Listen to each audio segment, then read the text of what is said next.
SSC 2026 একটি দিয়ে সব ওয়েবসাইট প্যারাগ্রাফ একটি দিয়ে সব ধরনের প্যারাগ্রাফ লিখতে পারবে। প্রত্যেকটি অ্যাসেন এর জায়গায় প্যারাগ্রাফের নামটি বসিয়ে আর সব কিছু হুবহু লিখে দিলেই হবে। তার মানে অ্যাসেন যেখানে আছে শুধুমাত্র ওই জায়গার মধ্যে প্যারাগ্রাফের নামটি লিখবে। ঠিক আছে? এই যে এখানে দেখো উপরে প্যারাগ্রাফের নামটি লিখবে, তারপরে অ্যাসেন লেখা আছে না, এই জায়গার মধ্যে শুধু প্যারাগ্রাফের নামটি লিখবে। ঠিক আছে? এখানে যা আছে তা কিন্তু হুবহু বসিয়ে দেবে, কোনো পরিবর্তন করতে হবে না। তারপরে এখানে যা আছে তাও হুবহু বসাবে, কোনো পরিবর্তন করতে হবে না। ওকে? কারণ এখানে তো অ্যাসেন লেখা নেই। অ্যাসেন থাকলে আমরা শুধুমাত্র কি করব, প্যারাগ্রাফে নামটি বসাবো।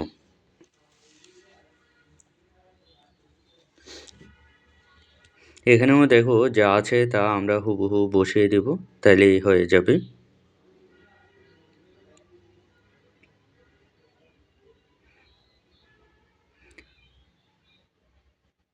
এখানে যা আছে তা হুবহু লিখে দেবে, কোনো পরিবর্তন করতে হবে না।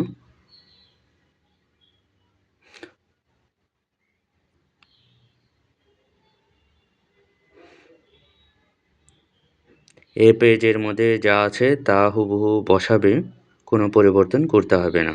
এগুলো প্যারাগ্রাফ আকারে লিখবে। ঠিক আছে?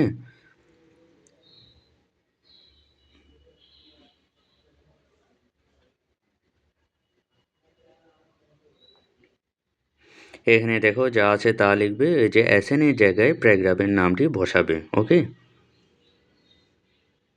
এই যে এখানেও কিন্তু একটা অ্যাসেন লেখা আছে, এই অ্যাসেনের জায়গায় প্যারাগ্রাফের নামটি বসাবে, বাকিগুলো হুবহু লিখে দেবে, তাইলেই কিন্তু প্যারাগ্রাফ হয়ে যাবে।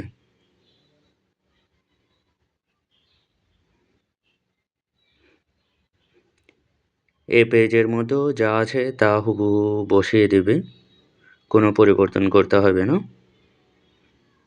যে কোনো ধরনের প্যারাগ্রাফ আসলেই আমরা এই প্যারাগ্রাফটি অ্যাপ্লাই করতে পারবো। এই প্যারাগ্রাফটি লিখলেই হবে। ওকে?